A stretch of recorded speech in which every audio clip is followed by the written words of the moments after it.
Maunlad na Pilipino. Pagtalakay sa iba't ibang pamamaraan sa kaunlaran ng kabuhayan. Maunlad na Pilipino sa 702 DZAS Radyo TV. Agapay ng Sambayanan. Ako po si Janeline Arcelias Intoy, the Chairperson of Pistales Agriculture Cooperative of Hampang, Argao, Cebu. Makinig po kayo sa Maunlad na Pilipino Radio Program ng Department of Agriculture. Dito lamang sa 702 DZAS. Suportahan po natin ang mga Pilipinong magsasaka at mangingisda. Ella Arsiaga. Para sa Maunlad na Pilipino sa 702 DZAS FEBC Radio TV. Agapay ng Sambayanan. Gumigising ng maaga, panibagong hamon sa'kin ng araw na to. Magsusumikap at nangangarap para lamang sa inyo. Magandang araw mga ka-agri, ito po ulit ang Maunlad na Pilipino kung saan hatid namin sa inyo ang kaalaman, balita at talakayan na iikot sa sektor ng agrikultura. Bago po tayo mag-umpisa, tayo po yung manalangin muna. Panginoon, salamat po muli sa lahat ng mga biyaya at sa mga kakayahang maging kontento sa kung anong meron po kami. Ngunit huwag niyo po sanang hayaang mamatay sa aming pagnanais ang mga, pagkakamit ng katarungan para sa aming mga sarili, sa kapwa at lipunan. Naway maging mapayapa ang aming mga puso habang patuloy na kumikilos ayon sa inyong kalooban. Tinataas rin po namin sa inyo simula, kabuuan hanggang lapag ng programang ito. Ito po aming dalangin, Panginoon, sa matamis sa pangalan ng inyong anak. Amen. At para sa salita ng karunungan, huwag kalimutan ang mga aral ng nakaraan. Magandang umaga po, ako po si Ella Arsiaga at ngayon po ay araw ng Sabado, 13 sa buwan ng Setyembre, September 13, 2025. And of course, we would love to welcome you here sa Season 7, Episode 37 ng Maunlad na Pilipino dito sa 702 DZAS FEBC Radio TV, Agapay ng Sambayanan. Para pong ang bilis ko dun sa part na yun. So makaka-tune in lamang po ay accessible po tayo via online streaming ng dzas.febc.ph. Ganyan din po sa Facebook sa 702 DZAS FEBC Radio TV at ang ating radyo, syempre, hindi po natin yan makakaligtaan sa Dalapitan 702 po tayo sa AM band. At isa po nakakatuwang tagpo, no? Kasi hindi ko naman po akalaing may mga friends of friends. Yan. Hindi talaga akalain yan, no? Syempre, yun po ang isa sa mga mahika na meron ng ating broadcast ministry. Naiparating po na kaibigan ng aking kasamahan sa opisina na si Ma'am Rubini Militar na siya po ay nabanggit o binati dito sa ating programa. At muli babatiin po natin siya ulit. Nagpapasalamat siya dahil siya ay nabati last time. At yun nga po ay nagkataon ang ating listener last time na yun ay churchmate po niya, no? So, narinig daw po ni Ma'am ang kaniyang pangalan. At dahil dyan, Ma'am Letty Uy, magandang umaga po sa inyo. At sabi po ni Ma'am Ruby, maagang gumigising po si Ma'am Letty Uy at nakikinig po sa DZAS. Once again, magandang umaga po sa inyo. Have a nice day po kay Ma'am Letty Uy na kaibigan. Churchmate po ng akin din pong kaibigan sa opisina, si Ma'am Rubini Militar. And of course, may mga iba pa po tayo mga bumate for our episode. Support sa ating episode, of course. Una na nga po dyan, or isa na nga po dyan, si Ma'am Helen Arellano. Magandang araw mga ka-agri, tunay na maganda ang tagumpay pag naipapamahagi sa iba. Napakahusay at ang ganda ng dalawang jingle song. Oh, wow! Nabuti po, nag-enjoy po kayo, Ma'am. Mabuhay po kayo lahat. Yan, dagdag pa po ni Ma'am Helen. God bless us. At mula naman po kay Ma'am Leonida Tela Sacada Rubio, good Saturday morning po, Ma'am Ella Arsiaga, at sa lahat ng listeners ng Maunlad na Pilipino. Belated happy birthday po sa aking manugang. Yun, belated happy birthday po ng September 4 kay Sherwin Siscar at Mary Jean Luwayon. God bless your ministry. Thank you so much po, Ma'am, sa inyong pagbati.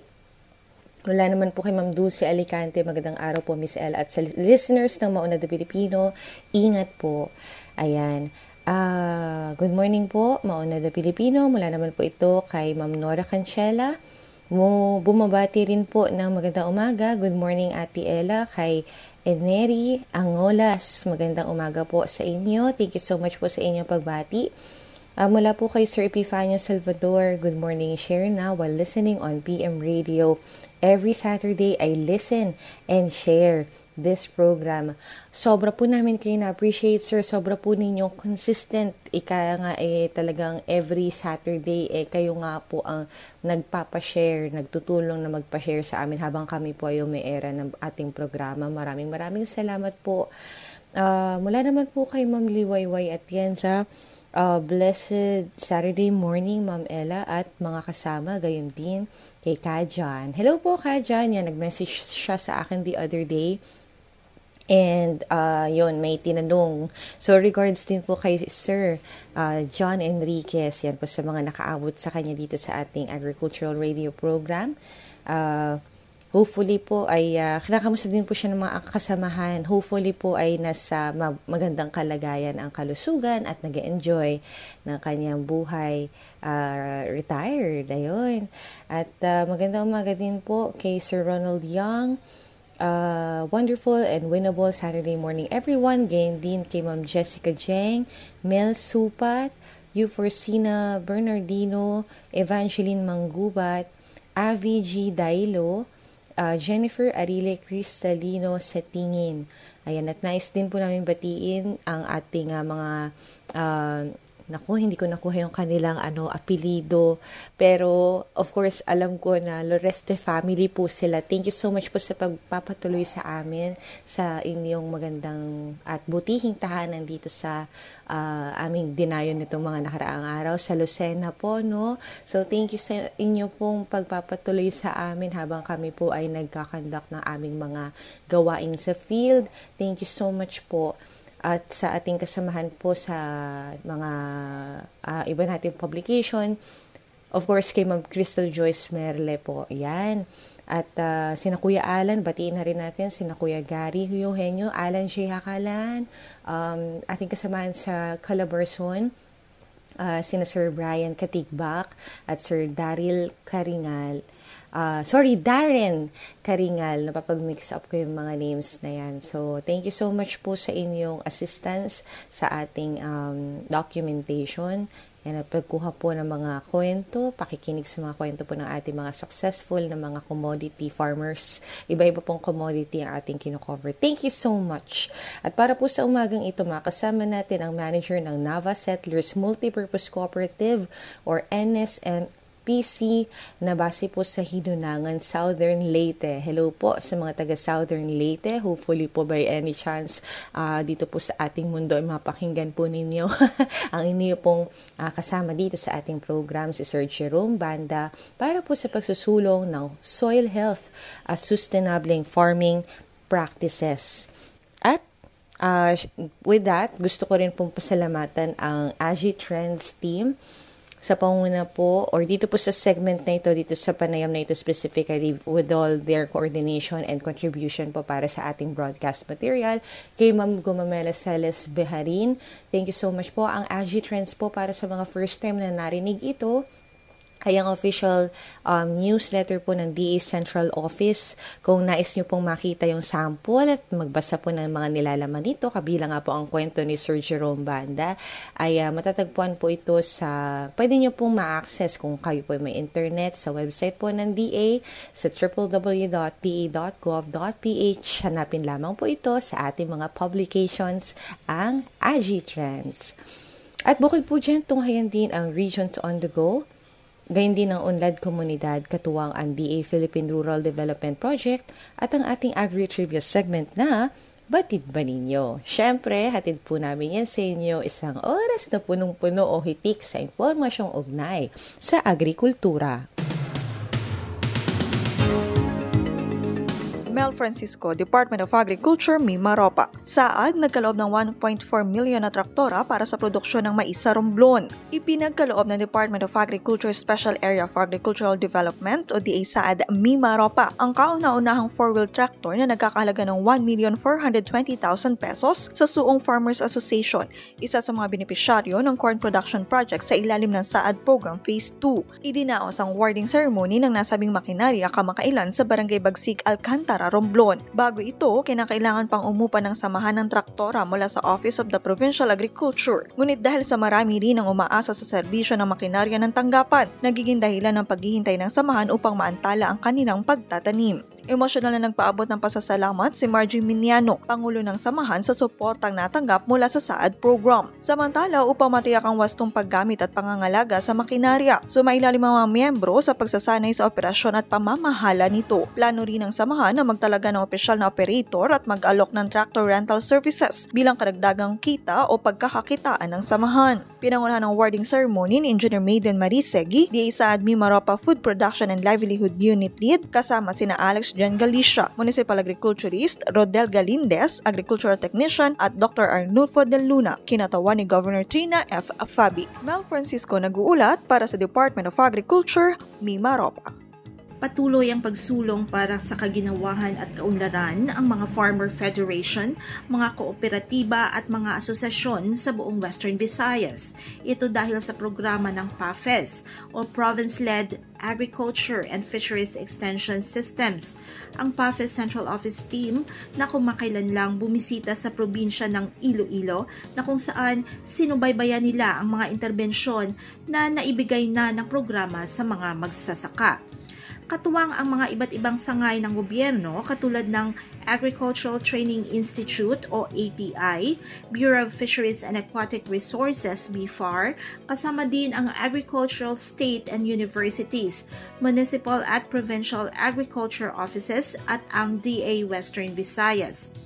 Inalam ng grupo ang mga alituntunin, mga dapat gawin sa isang pagpupulong o focal group discussion, kasama ang mga technical working group para mapadali ang pagbigay ng tulong sa mga magsasaka sa pamamagitan ng mga iba't ibang interbensyon kagaya ng makinarya, mga pagsasanay at pag-aaral sa mga bagong teknolohiya at para makakuha ng libre na fertilizer, binhi at mga gamit sa pagtatanim.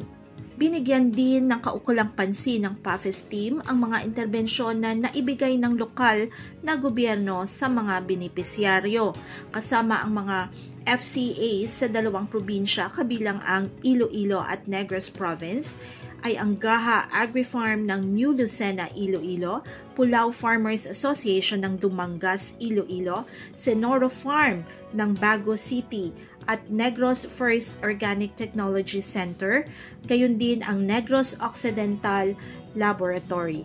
Sila ay kabilang sa mga nakatanggap ng tulong makinarya, pagsasanay at iba pang benepisyo galing sa programa. Para sa Take 2. Sa karagdagang balita dito sa Western Visayas, mahigit 20 kooperatiba, farmers associations at federation ang binigyan ng pagkakataon na mag-usap sa isang pagpupulong para sa ikaunlad ng agribusiness enterprise at mga tinatahak na oportunidad at paghamon sa sektor ng agrikultura. Kumakailan lang ang DA Western Visayas Agribusiness Marketing and Assistance Division ay nag-imbita ng mga Small Farmers Association na kasali sa Kadiwa program. Pinahayag ni Ms. Emily Cabalfin ng Cefada Small Farmers Association na malaki ang tulong ng DA Marketing Assistance Division dahil naging matagumpay ang kanilang negosyo. Ang Cefada ay katuwang ng DA sa rice and palay trading. Sila ay isa din sa mga naimbita sa Kadiwa Summit 2025 noong nakaraang linggo dito sa Iloilo City. Para sa maunlad na Pilipino, John Capachete, DA Western Visayas. Maunlad na Pilipino sa 702 DZAS Radyo TV, Agapay ng Sambayanan. At Kagaya nga po na nabanggit namin sa inyo kanina, ang mga kasama po natin ang manager ng Navas Settlers Multipurpose Cooperative or NSMPC. Base po sila sa Hinunangan, Southern Leyte. Walang iba kundi si Sir Jerome Banda. Welcome po sa Maunlad na Pilipino. Paano po kayo nainganyo, sir, at nasali sa tinatawag ng mga Training of Trainers or TOT? Kasi hindi pa ako membro noon. Pag nakabili ako ng lupa, nagpamembro ako dito sa association at saka na-elect ng officers dito. Ngayon na, ang officers na ma-elect, doon ipinapasa kung saan ang mga trainings may pinapadala. Ano-ano na po yung mga naitanim nating produkto? Sa palay, kopra, at sa mga, yun lang. Sir, may iba pa po ba tayong mga ugnay na negosyo sa agrikultura nito? Kasakloyan ako isang barangay secretary at manager ng Navas Settlers Multipurpose Cooperative. Hindi nagpa-process kami ng mga organic agriculture doon sa aming cooperative. Yung sa coconut, so coconut, cococool, cococoir. Nagagamit yung concoction namin dahil may babuyan kami doon yung concoction namin ginagamit. Paano po nakatulong sa inyo, sir, yung DA at saka yung ating mga local government unit? Para sa akin, nakatulong ng DA kasi pag may pagbigay ng fertilizer, siyempre, officer ako sa MAPSI, saka sa provincial Suiza at sa regional Suiza. Paano naman po natin ibahagi sa iba yung atin po mga nakuhang benepisyo na kababanggit lamang po? Sa pamagitan ng pag-inform, pagtuturo, and then information dissemination, may assistance na sa DA. Mag-abil kayo. Registered ng RSBSA. Yung Carabao sa DA, municipal yata yan. Yung kambing, yun, sa ETI. May kambing din binigay sa Big Pack. Mga 10 pero natira, mga 6 yata, natira. Ayan, excited po tayo malaman para po sa benepisyo ng ating mga tagapakinig at patuloy na na-inspire po sa inyong kwento. Ano po ba yung mga upcoming projects ninyo, sir? Additional trainer, lalo na sa coconut kasi may machine na yung binigay pero kulang pa sa training. Additional training, additional training sa coconut. Kami na pursige na naman nag-attend ng training doon sa kabilang farm school na Balita po namin, sir, nasa po kayo, pag-undergo po ng mga trainings, such as yung ating nasa agro-entrepreneurship. Ano po ba yung mga nakapaloob po ng mga topic dito sa, once again, sa agro-entrepreneurship? About business, sa palay, copra, lahat, pas mga agriculture. Para dugtag kita sa pag-adapt ng new technology sa magitan ng mga organic. Yung mga tao, kulang pa sa kalaman sa technology, pero i-adapt natin yung mga bagong mga teknolohiya para mas dagdag kita pa. Kasi nandun sa mga bagong teknolohiya na ituturo, dagdag kita yun sa mga magsasaka. At sa pagpapatuloy po tungkol sa mga pagsasanay nating naatenan, ano po ba yung mga mismong nakita nating pagkakaiba, sir, sa production at isama na rin po natin yung kita sa noon at sa ngayon? May malaking diferensya kasi noon walang fertilizer, walang organic na hinalo. Ngayon mayroon na. So at saka pagtatanim ng palay, step by step kasi may check kwanto. Walang palay check, hindi ka diretso pag cultivate diretso tanim karon may rest period mga 30 days. So kailangan mo sabay sa new technology para magtakita ang mga farmers. So kasagaran kadalasan dito yung mga farmers marunong na kasi nakapag-attend na sila ng farmers field school. Ito nang kinabuhayan ng kailangan na magtanim ng rice kasi iyon ang kinakain natin. Bukod pa po sa rice, bakit po mahalaga, sir, na pagtuunan din po natin yung iba pang mga commodity? Kailangan magtanim ng ibang commodities kasi para dagdag kita na rin. Dagdag kita. Aside pang magtanim or mag-engage ng mga ng mga livestock. More integrated na din para dagdag kita. At kasama pa rin po natin si Sir Jerome Banda. Magbabalik po ang Maunlad na Pilipino makalipas ang ilang sandali. Oh, anak, ang kitang aso! Aray! Uy, Tay! Okay ka lang po ba? Para kalmot lang. Malayo sa bituka. Oops, teka lang, Tay. Baka may rabies yan. Dapat sabunin at hugasan agad ang sugat ng 10 hanggang 15 minuto. Lagyan lamang ng alcohol o iodine para talagang malinis. Tapos, pumunta sa pinakamalapit na health center para magpakonsulta. Balik po kayo sa susunod na schedule natin po, ha? Salamat po. Agad na hugasang maigi ang sugat at pumunta sa health center. Basta wais, iwas rabies.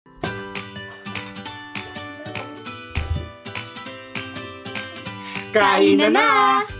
At syempre, hindi kumpleto kapag walang masustansyang pagkain ang nakahain. Sa almusal, Tanghalian, hapunan, sa opisina, mapakarenderya man o restaurant, siguraduhin ang pagkain ay certified organic. Ang mga certified organic na produkto ay mabibili sa OA Marketplace. dito makasisiguro ka na sariwa, ligtas at tatak PGS ang mga produkto. Direkta ka pang makatutulong sa magsasaka dahil sila mismo ang kausap mo sa kabilang linya. Kaya para garantisadong organiko ang ihahain, Tatak PGS ang hanapin. Uy! Nakanin mo to, Junjun! Hala, ano yun? Halimaw ba yun? Tatakbo ba tayo, Junjun? Tatahulan ko ba? Ano gagawin natin? Chub-chub! Okay ka lang? Bunso, tandaan mo lagi. Para hindi ka makagat, maging maingat. Kapag natatakot si Chub-Chub, lumayo ka muna. Kausapin mo siya ng malambing. Chub-chub! At dalhin mo siya sa bahay niya. Uwi ka muna! Oo nga, sige. Hindi nakakatakot dito. Salamat, Junjun! Hindi na ako ganun kakabado. Pero uy, huwag ka muna alis ha. Maging maingat pag natatakot ang aso. Para iwas kagat at kalmot. Basta wais, iwas rabies. Problema ngayon sa sektor ng paghahayupan ang mababang kausayan sa AI. Kung magpapatuloy ito, malabo nang tumaas pa ang produksyon ng gatas sa bansa. Sana may makatulong sa akin para mabuntis naman itong kalabaw ko. Ha? Kapangyarihan ng AI! Saniban mo ako! Ah!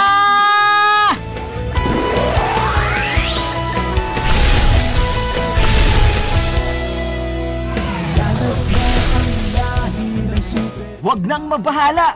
Parating na ako! Ha? Super Kai?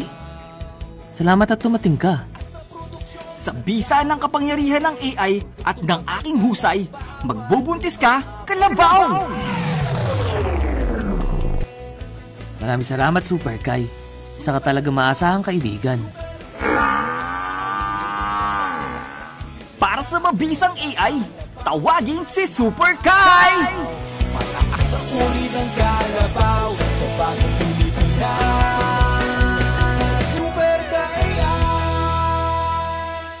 Ayan, at nagbabalik po tayo sa ating programa Maunlad na Pilipino. Kasama pa rin po natin para sa usapan natin sa pagsusulong ng soil health at sustainable mga farming practices si Ginoong Jerome Banda. Ayan, ito nga po, no, bilang isang itinuturing na guardians of soil health. Sir, ano po yung mga best practice natin sa pagpapanatili ng kalusugan ng lupa? Mag-intercropping para sa sa coconut. So mag-intercrop ka ng mga banana, coffee. Kadalasan dito sa intercrop ng sa niyog banana. Pero sa intercropping ng sa palay wala nang practice dito ng mga legumes mga mani. Yung matao dito yung kabuhayan palay, copra, pispan at saka livestock yung poultry, chicken at saka swine, baboyan. Ano po yung mga paghahanda natin pagdating naman po sa nagbabagong klima? Sa dito wala cropping cropping ng palay yun walang adjustment. Nag-download kami sa app sa winter kasi tinuturo yun sa digital farming. Sa digital farming nag-community-based kami dito sa tatlong barangay. Nag-extend kami pag mga June, mga June doon kami sa ibang bayan kasi binagyan kami ng ETI ng package ng 100,000, may speaker, laptop, one package, may 10 cellphone at saka tablet, sa trainings na binigay ng gobyerno sa ETI ng mga equipment para ituro sa community. O sige po, balik po tayo sa inyong pagkilala, sir. Sa tingin niyo po, ano po yung inyong naging lamang? Na-share ko lahat ng sa agriculture, ng mga kursos sa pamagitan ng Farmers Field School, sa Poultry Chicken Institute, at saka Agro-Intech. At sa digital farming course na ginashare ko sa community. Nasa ilan na po ba, sir, yung mga naging estudyante po natin?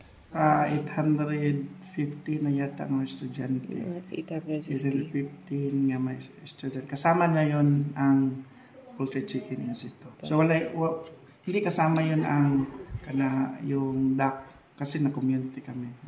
FFS at saka Poultry Chicken Institute. Yung digital farming doon yun sa barangay na inihil. So, kung yung mga farmer doon sa barangay ang gustong umattend, yun i-attendance namin at kuha na ng documentation para i-submit sa ITI. May mga bumalik na rin po ba para mag-report na sumakses na din po sila? So, sabi nila, kung wala namang FFS, hindi sabi na hindi na tumaas yung kita sa palayan kasi noon hindi siya marunong na magpalay.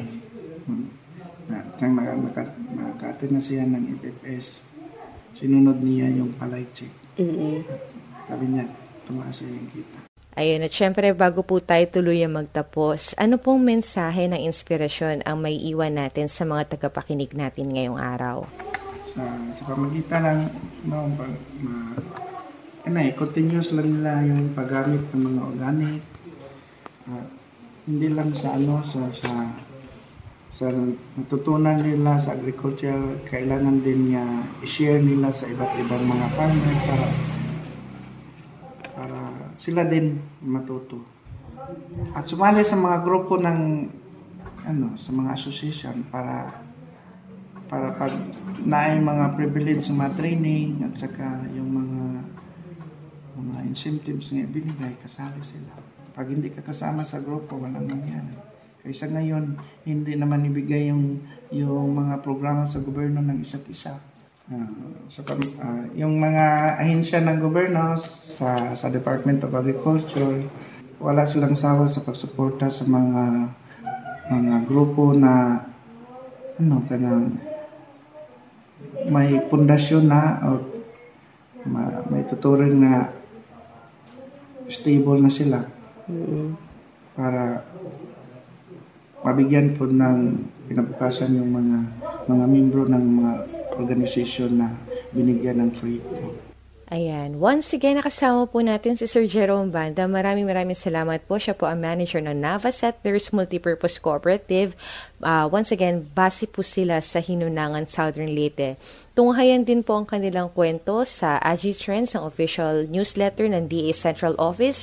Maraming salamat po kay Ma'am Gumamela Celas Beharin para sa bahaging ito ng ating programa. Maunlad na Pilipino sa 702 DZAS Radyo TV, agapay ng sambayanan. At para po sa episode na ito ay narito pong muli ang Unlad Komunidad. Katuwang po natin dito ang Philippine Rural Development Project.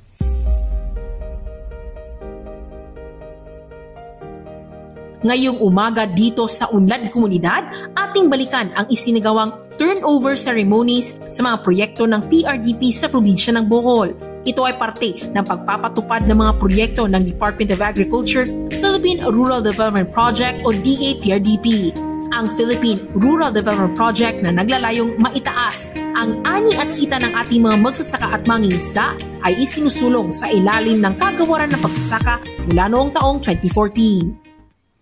Formal na ipinasa ng Department of Agriculture Philippine Rural Development Project o DAPRDP sa lalawigan ng Bohol ang kabuuang halagang higit sa 330 milyong mga proyekto sa loob ng 2 araw na ceremonial na turnover na ginanap noong Agosto 22 hanggang 23 taong 2025. Kabilang sa mga proyektong ito ang mga farm-to-market roads, pasilidad para sa mga enterprise at mga civil works sa iba't ibang bayan. Tampok sa turnover ay ang mga sumusunod na proyekto ng PRDP. Rehabilitation of Pundol to Candaigan Farm-to-Market Road sa bayan ng Loon. Rehabilitation of Campagaw to Kabaknitan Farm-to-Market Road sa bayan ng Bilar. Feed mill for Bohol Feeds Production and Marketing Enterprise sa Lagtangan, Sevilla. Vegetable Consolidation Facility para sa Bohol Highland Vegetables Consolidation and Marketing Enterprise sa Giwang, Gindulman.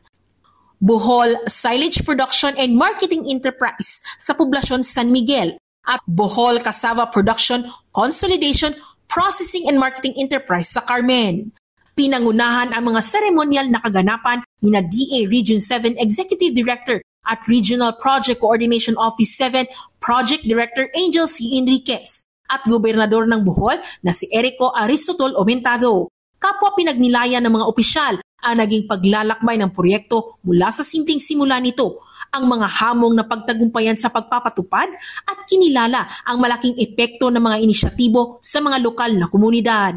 Sa kanyang mensahe, binigyang diin ni Director Enriquez ang kahalagahan ng pangangalaga sa mga pasilidad at ang pagpapatuloy ng operasyon ng mga enterprise. Hinikayat niya ang mga stakeholders na sulitin ang mga benepisyo ng mga proyekto, lalo na para sa mga lokal na magsasaka. Unsay challenge nako sa barangay captains, kamu ako i-challenge. Ako gi-turn over ninyo ganina ang kanang project. Your work has already started. You have to ensure that this road has to be maintained to the highest quality that you have been given. Tiniyak din ni Red Enriquez sa mga benepisyaryo na magpapatuloy ang teknikal na suporta mula sa DA upang masiguro ang paglago at pagpapanatili ng mga enterprise. Nagpaabot ng taos-pusong pasasalamat ang mga lokal na opisyal at mga pinuno ng enterprise sa DA at mga katuwang ng PRDP at nangakong pananatilihing aktibo at pangmatagalan ang mga proyektong ito. Ang mga proyektong ito ay patunay na ang agrikultura sa probinsya ng Bohol ay patuloy na pinalalakas ng PRDP. Para sa iba pang mga proyekto ng DA-PRDP, patuloy na makinig dito sa Unlad Komunidad, ang programa sa radyo ng Department of Agriculture, Philippine Rural Development Project, Enabling Communities, Expanding Opportunities.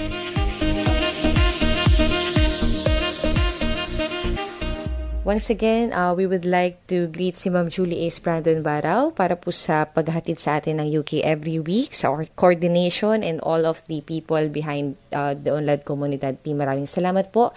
Abangan pa ang kanilang mga inihandang bahagi. Sila po ang DAPRDP Philippine Rural Development Project. Tutok lamang sa Unlad Komunidad. Dito pa rin sa Maunlad na Pilipino, 702 DZAS. At espesyal na tampok po para sa episode na ito, hatid sa atin ni Binibining Ira Cruz ang ating Agri-Trivia segment. Magandang araw mga kaagapay at mga kaagri. Narito na naman tayo sa ating Agri-Trivia segment, ang Batid Ba Ninyo? Batid ba ninyo na nakamit ng isang team na kinabibilangan ni Mr. Ernie Ritual mula sa Department of Agriculture, Philippines? Si Angie Luan mula sa Fengchia University sa Taiwan at si Agi Ulma Saudi mula sa Indonesia ang unang pwesto sa 2025 Asia-Pacific Economic Cooperation o APEC Yes Challenge sa Taipei, Taiwan.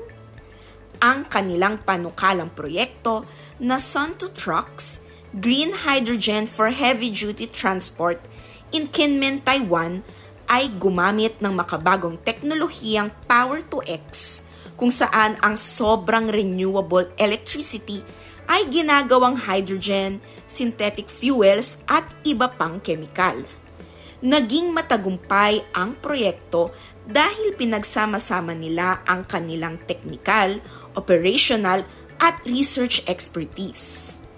Ang Yes Challenge ay bahagi ng 2025 Green Synergy Leadership Training Program na isinagawa sa Taipei, Taiwan mula Agosto 26 hanggang Setyembre 4, 2025. Layunin ng inisyatibong ito na hubugin ang mga bagong leader na may sapat na kaalaman at kasanayan upang tugunan ang mga hamong pangkapaligiran at panlipunan tungo sa Sustainable Development Goals at isang net zero future. Kasama sa programa ang mga technical at cultural tours, pati na rin ang mga aktibidad na nakatuon sa renewable design, circular economy, social impact, net zero trend, greenhouse inventory, at cost-benefit analysis. Para naman sa Department of Agriculture, ang pakikilahok sa ganitong gawain ay nakatutulong upang mapalawak ang networking, pagbabahagi ng kaalaman, at paghahanap ng solusyon sa mga problemang pang-agrikultura. O ayan, muli pagbati at congratulations Mr. Ernie Ritual mula sa Office of the Undersecretary for Operations, Engineer Roger Navarro. At iyan ang ating Agri-Trivia segment, ang Batid Ba Ninyo? Ito po si Ira Cruz.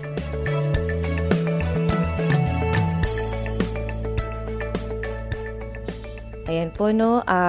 Syempre po, meron tayo mga upcoming events. Thank you po kay na Ma'am Crystal Joyce Merle at Florencia Gemma Garcia para po sa pagtulong na maihatid po sa atin yung mga, anong tawag dito? Yung mga pinagdiriwang po natin, specifically po yung kagaya last month, syempre for August meron, and of course for September meron din po tayo mga activities. Sa mga na-compile po nila, meron po tayong mga tinatawag na kagaya po ng Maritime and Archipelagic Nation Awareness Month. Ayan, ngayon din buwan po ang pag-obserba sa Philippine Bamboo Month. Sa September 18 ay meron din kaugnay na World Bamboo Day. Ayan. Meron din pong gawain ng, hindi ko pa nakita yung official announcements po nila, no? Pero nakatala din po sa amin yung Fish Conservation Week. Ganyan din po yung ating anibersaryo para sa NFA, ang National Food Authority. Abangan po yan sa September 26. Meron din po tayong World Rabies Day. Lead agency po nito, of course, ang United Nations, and ang dito sa Pilipinas, ang Bureau of Animal Industry sa darating na September 28. Sa mga huling linggo po ng Setyembre, meron din po tayong ino-observe na kagaya ng National Filipino Family Week. Yan, usually po, no, may mga anunsyo kaugnay ng Kainang Pamilya Mahalaga Day. DSWD po, mga kapatid natin sa DSWD, ang in charge po dito, kagaya po ang National Filipino Family Week din po, na abangan po natin yung mga official announcements po natin dito. Ayan, I think meron din tayong shinare para po sa 11th Fisheries Scientific Conference. Sa darating po ito na September 24 to 25 sa Clark Freeport sa Mabalacat City, Pampanga. Yan po ay sa ating National Fisheries Research Development Institute. Thank you so much po sa information kay Ma'am Rita de la Cruz. Ano pa ba? Meron pa. Of course, meron pa din po tayong sa September 30 ang First National Community-Based Monitoring System Convention. At sa susunod na buwan, October po ang talagang pagdiriwang po ng National Statistics Month. At meron din po silang gaganapin na National Convention on Statistics. Yan po ay information galing sa ating mga kasama sa Philippine Statistics Authority. At sa dinamay po, hopefully po, no, pagkatapos po ng Batid Ba Ninyo, more trivias po yun pagkatapos, usually po, no, or kung surprise. So, sana po may handa po lagi tayo mga, siguro yung cellphone natin, kung meron tayo narinig na gawain na interested tayo to attend or to get more information about, ay dito po yun sa part na yun. Para medyo aware po kayo sa mga susunod na itala po ninyo sa inyong kalendaryo or sa inyong cellphone. Muli, maraming salamat po sa oportunidad na kayo ay aming mapaglingkuran ang Maunlad na Pilipino ay programang pangradyo hatid sa inyo ng Department of Agriculture, Agriculture and Fisheries Information Division. At para sa pagkain kaisipan, mula sa aklat ng Deuteronomio, Kabanata 10, Talata 18, binibigyan niya ng katarungan ang mga ulila at balo, minamahal niya ang mga dayuhan at binibigyan ng pagkain at damit. Mula po sa Department of Agriculture, inyo po napakinggan ang edisyong ito ng Maunlad na Pilipino dito sa 702 DZAS FEBC Radio TV, Agapay ng Sambayanan. Ito po yung may himpilan sa Ortigas Center, Pasig City at kasapi sa KBP o ang kapisanan ng mga broadcaster ng Pilipinas. Nagpapasalamat po kami of course sa aming DZAS family na katuwang sa bawat episode na hatid namin sa inyo at sa inyong mga tagapakinig. Maraming salamat sa pagsama sa amin lagi dito sa program. Next week ulit ha. Next Saturday, samahan niyo po kaming ulit sa ganap na ika-5 hanggang 6 ng umaga. 5 to 6 in the morning every Saturdays. At kasama po ang lahat ng katuwang sa programang ito. Kasama po dyan si Ma'am Ira Cruz at marami pang iba. Pagbati po sa inyo at see you again next week. Ito po ang Maunlad na Pilipino. Hanggang sa muli po, magtanim ng pangarap, mag-ani ng tagumpay para sa masaganang bagong Pilipinas. Ako po si LR Siaga, nagsasabi sa inyo ng enjoy the rest of the weekend! Kasakong nagtatanim ng palay, sa bawat bahay may isasaing, may ihahain sa lahat. Ang bawat butil ng palay, dugo't pawis katumbas ng pag-ani nito. Kahit may utang pa na babayaran, masaya pa rin ako. Habang nabubuhay ako ay sisikapin ko maibigay lahat ang kailangan nyo. Huwag kang mag-alala, akong bahala, akong bahala sa inyo. Kahit anong pagod, pagsubok, kakayanin ko. Basta't mahalaga ay magkasama tayo. Huwag kang mag-alala, akong bahala, akong bahala sa inyo.